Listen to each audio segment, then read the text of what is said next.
지난 5월 17일 발생한 금호타이어 광주공장 화재 여파로 지역이 흔들리고 있습니다.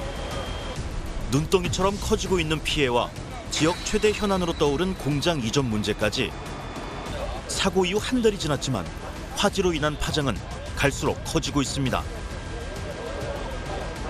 저희는 사실 이 화재가 그 일반 화재 사고가 아니라 화학물질 화재 사고다. 화학 사고에 준하는 좀 대응을 해야 된다라고. 목도 이렇게 갈리고 머리도 아프고 속도 토하고 어지럽고 그래서 내가 가서 약을 지어서 먹고는. 공장이 도심에 위치한 데다 건물이 소실될 정도로 대형 화재였던 터라 인근 주민들의 피해가 컸는데요. 이번 화재로 인해 접수된 피해 건수는 총 2만여 건. 피해 인원수는 13,000여 명이 넘었습니다.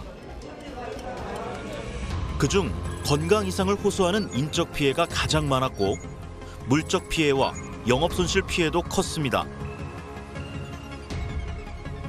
광주 경제를 책임져온 금호타이어 광주 공장.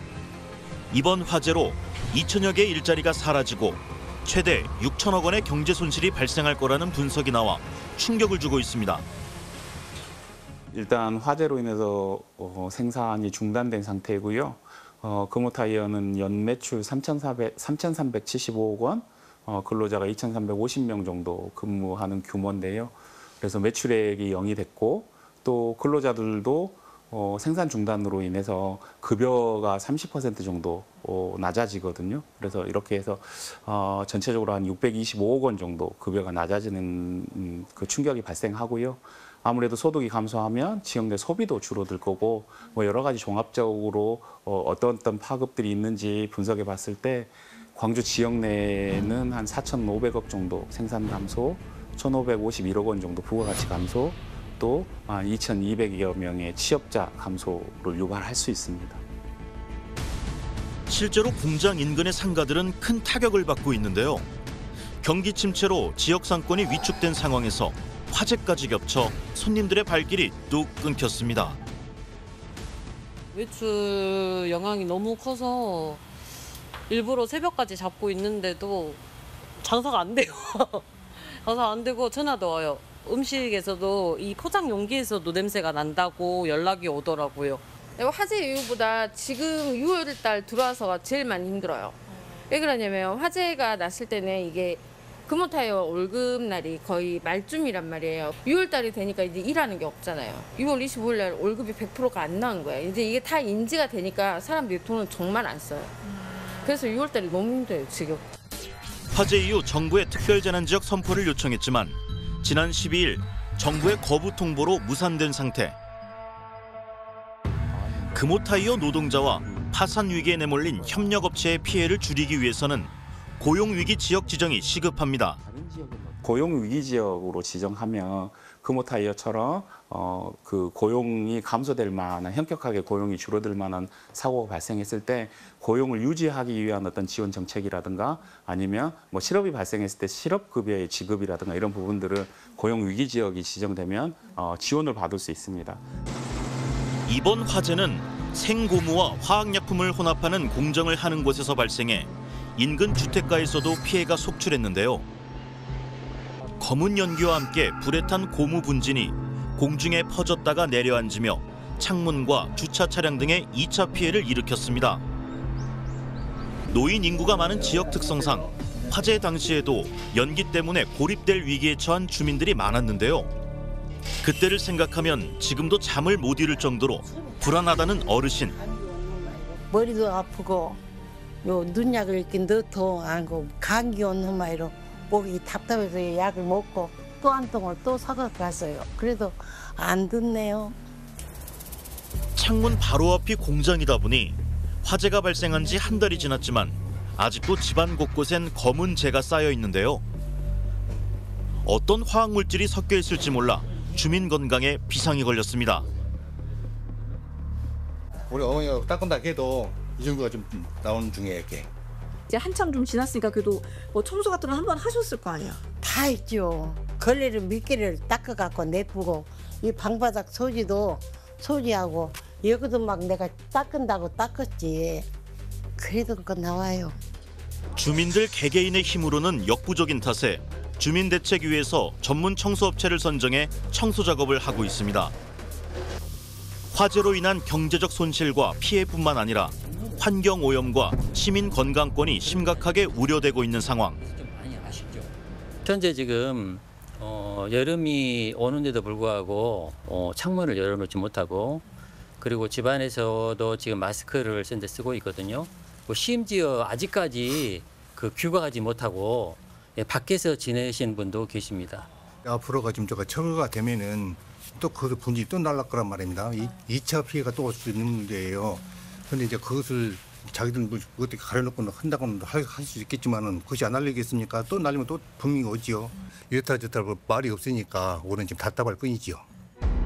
연간 4,900톤의 유해 화학물질을 사용하고 있는 금호타이어는 화재 이후 화학물질 유출과 관련한 정확한 정보를 공개하지 않고 있는 상황. 이에 광주환경운동연합은 대기와 수질오염 측정 결과를 투명하게 공개할 것을 촉구하고 있습니다. 화재 당시에 어떤 화학물질이 얼마나 사용되고 있었는지, 그리고 또 화재 이후에 소실된 화학물질의 양과 종류가 어떻게 되는지, 이런 것들을 조금 공개하고 거기에 대한 좀 대응을 맞춰서 할 필요가 있다라고 보여지고요. 그런데 저희가 이제 이후에 발표한 좀 내용들을 보니까 기준치 이하라고는 하지만 납이나 니켈 이런 좀 중금속 농도가 평상시보다 3배 이상 늘어난 결과들, 그리고 초미세먼지가 굉장히 늘어난 부분들이 있었거든요. 그런데 이런 것들이 충분히 주민들에게 건강적인 피해를 입힐 수 있는 상황임에도 불구하고 건강에 이상이 없다라는 표현을 한 것은 굉장히 좀 문제가 되지 않았나 싶고, 화재 이후 중금속 농도가 급등했으나 안전에 문제가 없다는 재난 문자를 발송한 광주시. 이를 두고 시민들에게 왜곡된 정보를 제공했다는 지적이 제기되기도 했는데요. 이에 대한 광주시의 입장을 들어봤습니다. 그 재난 문자는 저희가 보내지 않았고요. 그 안전 사회재난과에서 문자를 보냈습니다. 근데 아마 좀 성급하게 보낸 감이 없지 않아 있습니다.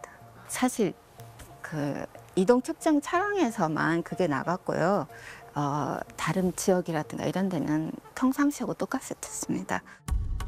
화재 이후 대기오염 논란에 이어 지난 14일에는 오염수가 빗물과 섞여 황룡강으로 유출된 사실이 뒤늦게 알려지면서 장마철 2차 피해가 우려되는 상황. 의견 주시는 것에 대해서는 저희가 바로바로 조치할 수 있도록 하고 있습니다. 그래서 오늘 또 장마철 대비를 가장 걱정을 많이 하시더라고요.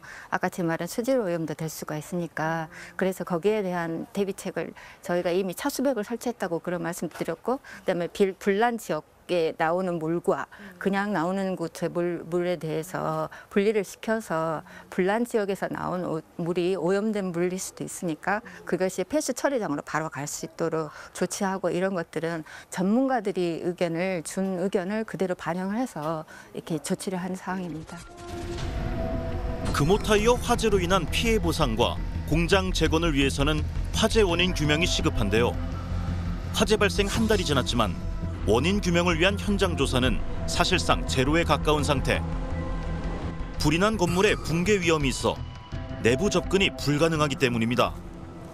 일단 화재 감식을 해서 이제 해야 되는데 지금 현재 위험하기 때문에 감식도 조금 어렵고요.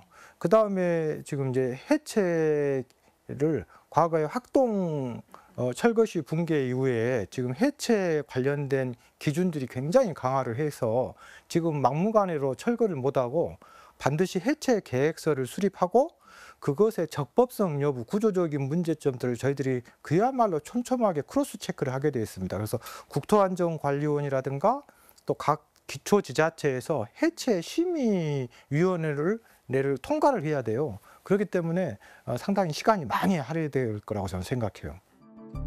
지역사회와 노동계에서는 금호타이어 대주주인 더블스타의 공식 사과와 구체적인 수습 방안을 촉구하고 있는데요.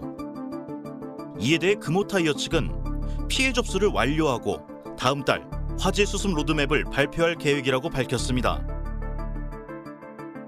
화재 이후 오랫동안 제자리 걸음이었던 공장 이전 논의도 급물살을 타고 있는데요.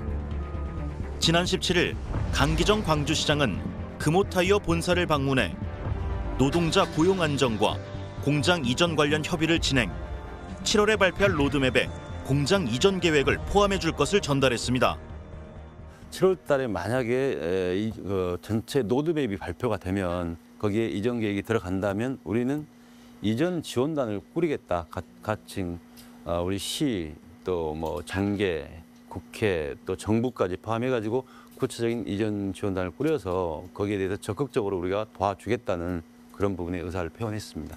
현재 용도로 공장 용도로 가지고 이전 비용을 충당하기는 사실 힘듭니다. 그래서 그 용도 변경에 대한 부분이 걸려 있는 부분이고 우리 시가 그 부분에 협조하지 않으면 용도 변경이 안 되지 않습니까? 그래서 니들이 금타가 이전한다면 우리는 그 용도 변경을 위한 사업자를 금타가 구해 왔을 때 적극적으로 우리가 그 사전 협상에 용도 변경을 위한 사전 협상에 임하겠다. 그런 의사를 표력해왔고 지금도 변함없는 거고.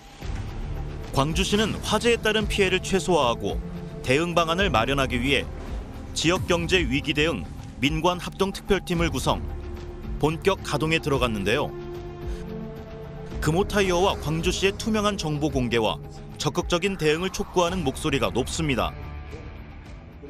지금 한 달이 지나가지고 지금 주민들께서는 지금 주민 피해 줬으면 2만 건이 넘었잖아요. 그래서 보상은 어떻게 할 것인지, 그리고 현재 금호타이어 노조 측 고용되고 있는 우리 직원들에 대한 그런 건 향후에 어떻게 이제 될 것인지에 대해서 여러 가지 지금 이야기들이 하고 있는데, 저는 일단은 최대 주인 더블스타에서 공식적인 사과나 앞으로 어떻게 하겠다는 거에 대한 입장이 없어서 너무 이 부분에서는 당연히 저희 광주 시민들 화가 많이 나실 것 같고요. 그리고 광주시 또한 이제 로드맵을 발표하겠다고는 했지만 이걸 좀 더 공개적으로 투명하게 좀 이야기가 되어지는 것들을 시민들이 알아야 되는데, 이 부분도 로드맵 발표하겠다라고 이야기만 했지 어떤 과정을 거치고 있는지, 누가 지금 이야기를 하고 있는지에 대해서 그게 잘 알려지지 않아서 좀 아쉬운 지점들이 있습니다. 항구적으로는 여기에 지금 그 2차 피해들을 굉장히 염려하고 있기 때문에 분진이라든가 유해물질 이런 것도 있기 때문에 근본적인 대책 마련, 그리고 향후에 재발하지 않을 수 있도록 하는 그런 어떤 그 대책에 대한 수립 이런 것들이 필요치 않을까 생각됩니다. 금호타이어 광주공장 화재 발생 한 달. 해결해야 할 문제가 산더미지만 가장 시급한 건 일상 회복과 고용 안정을 통해 지역 경제 파국을 막는 것이 최우선. 금호타이어의 책임 있는 자세와 지자체와 정부의 지원으로 사태 해결을 위해 힘을 모아야 할 때입니다.